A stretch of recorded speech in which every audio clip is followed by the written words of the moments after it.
today we're going to talk about what content pieces you can make with this pivoting, with this market trend, however you want to call it, and make the agent the source of information. The trusted advisor is really what everybody's going for right now, or at least we are. And it's been working. I mean, I haven't seen a lull in our business. I haven't seen a slowdown in listings or buyers. But my marketing has pivoted to a little bit of a different direction. Yeah. And I know, Jeremy, you're at Tom Ferry's event, so I definitely want to hear what you've been hearing out there and what other agents are doing and sharing. Give us the scoop, man. What's going on over there? All right, so here's the deal. A couple things. On Monday, I did if you haven't seen it, I highly recommend watching a video I did with Byron Zleem. On my second channel, it was agent content creators. So YouTube agent content creators. So I started the conversation there, and then I actually went out to dinner that night with a really respected coach with Tom Ferry. And then I've had some other conversations with people. And there's one thing that I think I've noticed is that we're using the word shift. I'm using it. Everyone's using it. And I think that is becoming a derogatory term for realtors. I think we're becoming fear-mongering the word shift because people don't know what the shift is. I did a whole video and people are like, see, you were wrong. It's crashing. I said, well, I never said that it's crashing. The market's shifting. So I think it's one thing that we need to do as agents is make sure we're not using the word shift and call it an adjustment. Or call it something more of a positive, because the reality is, and I know in my market, and I don't know about everyone else's market, but buyers actually now have a little more leverage than they did before, which means that some of these loan types that got phased out over the last 2 years, VA, FHA, you have these down payment assistance. Those people, even though rates are high, prices are higher, are now going to be able to come back into the pool and actually purchase something where they weren't before. Everybody's very scared about a crash.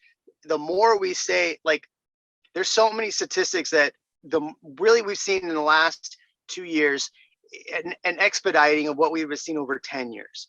So we need to let people know that, like, look, the market adjusts slightly. It just means it's better for you as a consumer to actually purchase a property. You're actually going to have the opportunity to buy it. Would you rather buy a home that you love or live somewhere you hate? Mm-hmm. Exactly. And the expected real estate growth hasn't changed enough to where we're seeing this word crash. So since this is Video Lab, we can go into what the video content can be, and lives, on Facebook, lives on YouTube. Jeremy, I know you're doing a bunch of them. That information piece is very, very important. And bringing guests on, bringing a lender on that you trust, bringing where, it's 6%, but you can buy it down to 5.5. And it doesn't even really have to come from your pocket because there's incentives out there. There's more buyer opportunities. But what's not going down and significantly enough is the demand. Ramsey was saying this last night, and I 1000% agree that the analytics of where markets are going are not the same as it was 5 years ago. So people would say months of inventory and other metrics that are not relevant anymore because people are looking into, I mean, it's not that I have to live near my factory because I'm a factory worker. That's what cities were built around. Downtown was the commerce districts. And, you have the suburbs where people lived and had to commute. But now it's completely flipped because of remote working. So metrics are different. So you can live downtown and not work anywhere but home. You can live in a 100-acre farm and work from home. So there's no more of the same consistencies. So that's another source of information you can put out there.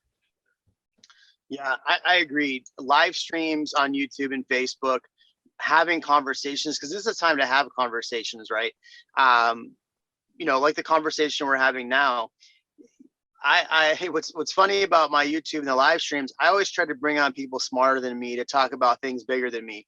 I had Logan Fulmer on, who's in San Antonio last week, and Logan kills it still with buying investments, flips, and things like that, wholesale deals. And Logan, like I'm asking him, like, so what does a market shift mean for you? And he's like, I don't understand the question. Like, this isn't impacting me. Like, I'm still buying and doing what I was doing. I don't know why I would change that. I might have to make some adjustments, but I think that's, as agents too, we need to make adjustments around our content. And keep in mind, as we're making this content, what we're saying, people listen to. I just went to a listing appointment on Saturday. I was there for 2 hours. I had to hear from these people for 2 hours straight, all the things I've said on YouTube. They're watching, they're listening, they're paying attention.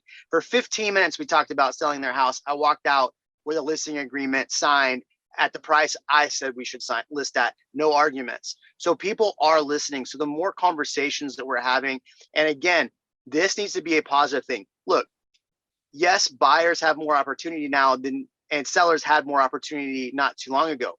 Yet, sellers still have an opportunity of seeing huge price increases over the last 2 years. They have not lost anything. They might be 10, 15 grand less selling this month than they were last month, sure. But you're also feeding the fact that they might be making $200,000 selling that house. I ran into the same problem when I just sold my house. I'm nickel and diming over like 4 or 5 grand, but I'm not paying attention to the amount of money I'm actually making already. So this is one thing I'm sure all of us have had conversations with clients when we're negotiating deals. Like, well, you're making $400,000 on this house and you're complaining about 2. Why are we complaining about 2? Right? So that's where the conversations need to be when we're doing this content. Short content. Today, I just put out an article on my reels about Austin and the appreciation Austin has, and talking about equity. A lot of people are worried, but Austin has like 74% equity in properties and only 1.4 or 1.7% underwater. Only 1.7% underwater. So if people are worried about a crash, that number will probably go up for sure if the market shifts further. But that's still really good for homeowners. And so we need to be just having these conversations where we're letting homeowners know, like, hey, it's still okay to sell. Now, I wouldn't go out and fearmonger and be like, you have to sell now, because then what happens when the market goes up? You're going to look like an a-hole for telling everybody to sell. Yep. Absolutely. So live stream. So what does a live stream look like if you were to do a video on it? Like what platforms? Let me ask you, Jeremy, what platforms do you use? And, how would you structure the live stream, and then go into how would you market the, hey, I'm going live tonight? So I would plan them out a few days in advance and do some marketing around it. So I don't really market my YouTube channel that much. I should be marketing it more. It would open up the conversation more. But here's a prime example. Tonight, 7 p.m., I have Chi coming on. Myself, Chi, and Ian on Real Amigos. So what we do is we use StreamYard. I connect it to my YouTube channel. So I connect it to my YouTube channel, and then from there we can set up the live stream and go live. Trey learned this the hard way. It takes 24 hours for them to recognize your YouTube channel. So if you're going to set up and use StreamYard, make sure you do it a few days in advance and test it out. Otherwise, you'll run into problems and you can't shoot your video. But I would put a nice thumbnail together for it, and have a great title for what you're talking about.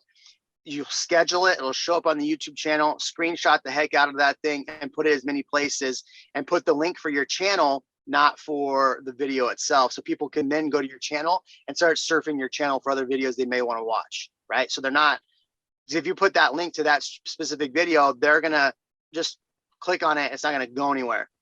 Put the link to your channel. Now they got to go find it on your channel. And the day of, then I'd put the actual link for that on there. And I love that, because you're making an impression. A lot of people just share their video or like the link to the video, but when they click the link, they're going to your channel. And then, I mean, I think it helps the analytics, the fact that they landed on your channel, not just a video. And it's an impression. So it's showing all these other thumbnails in a flash, and then they click on whatever video it was. But they're going to retain that you have other content out there, not just this live stream. Yeah. So, I mean, obviously it's done really well for you. Thanks for watching this episode of Agent Content Creators. Make sure you hit the subscribe button if you like this content. Hit the like button as well. Drop a comment below. We'd love to hear from you. Also, share this video with a friend. Watch one of these. We'll catch you in the next video.